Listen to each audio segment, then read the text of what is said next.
Have you ever wondered how your savings can lose value, even when you never spend a single dollar? How your hard-earned money slowly becomes weaker, smaller, and less powerful, even though the number in your bank account stays exactly the same?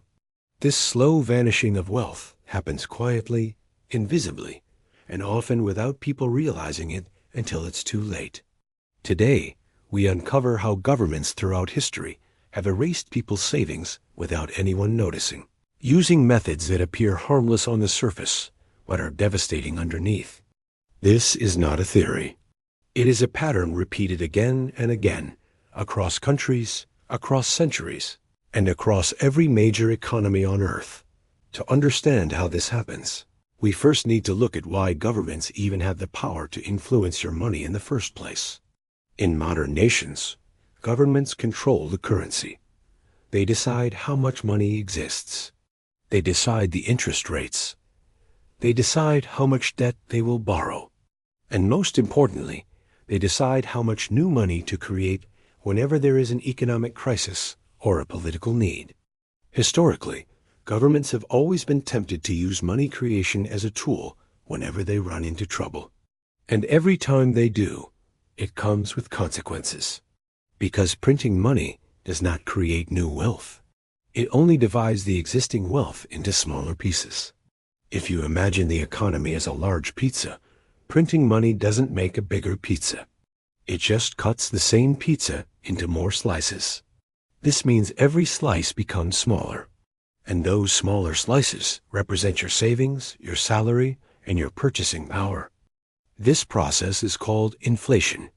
It is often explained as rising prices, but rising prices are only the symptom.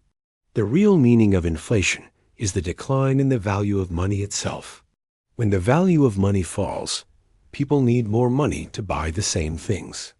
Bread, fuel, rent, education, medicine, everything slowly becomes more expensive.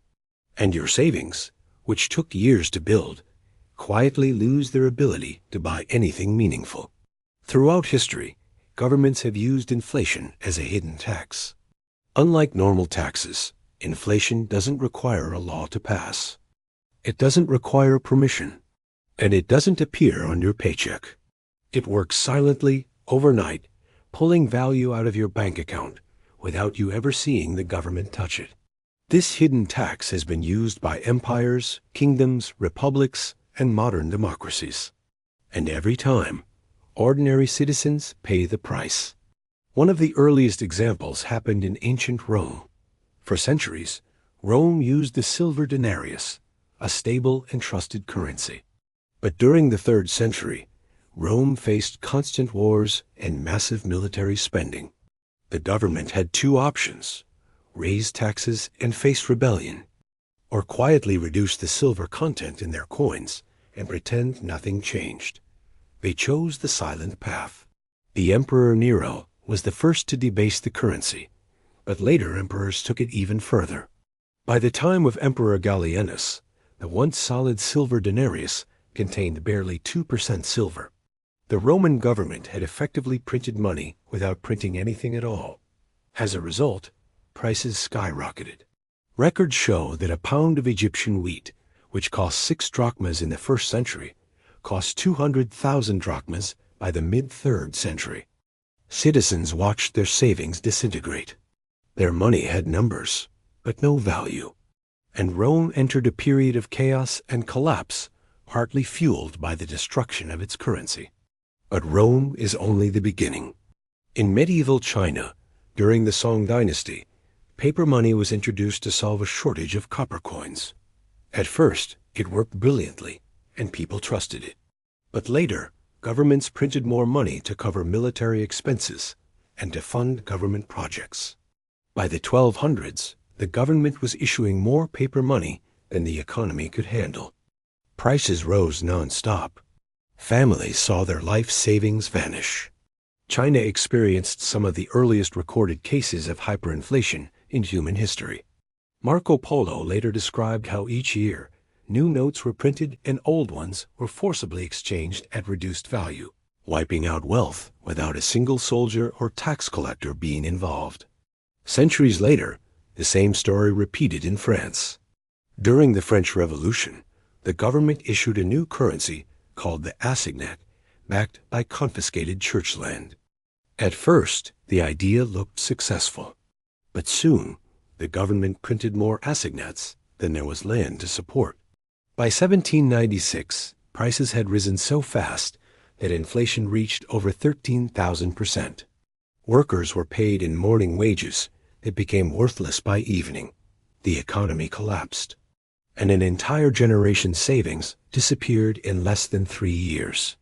Even the United States, seen by many as the most stable financial system in the world, has used inflation to quietly erase savings.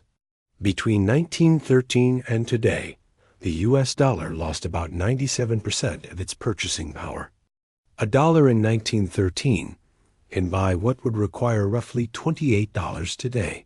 That means your great-grandparents' dollar was almost 30 times stronger than yours. And this wasn't caused by an accident. It happened because the money supply increased dramatically over the decades. The Federal Reserve, created in 1913, expanded the available money supply to support wars, recessions, stimulus programs, and political goals. Every time the money supply expanded, the dollar weakened a little more. And over a century, that little more added up to a nearly complete loss of value. In 1971, something even more dramatic happened. President Richard Nixon announced that the United States would no longer allow the dollar to be exchanged for gold. Before 1971, the dollar had some limit. Governments could not simply print infinite money because it had to be backed by actual gold reserves. But once that limit disappeared, the U.S. entered a new financial era. Now the government could print money without any physical backing at all. The global finance system shifted from gold-backed to trust-backed. This moment was one of the most important financial events of the last century, and yet most people today have never heard of it. Prices began to rise faster. Inflation became a regular part of life, and governments realized they now had enormous power to influence money without any physical restrictions. Modern inflation shows up in everyday life. In the United States, the average price of a house in 1970 was around $25,000. Today, the average price is above $400,000, depending on the state.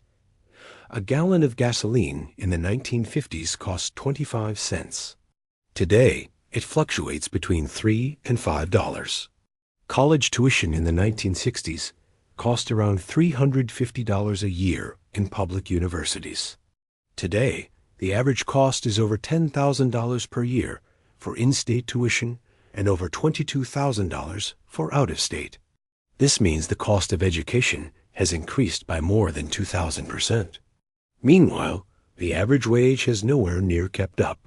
This gap, where prices rise faster than salaries, is one of the reasons savings slowly evaporate without people understanding why. But inflation is only one method governments use. Another method is artificially low interest rates.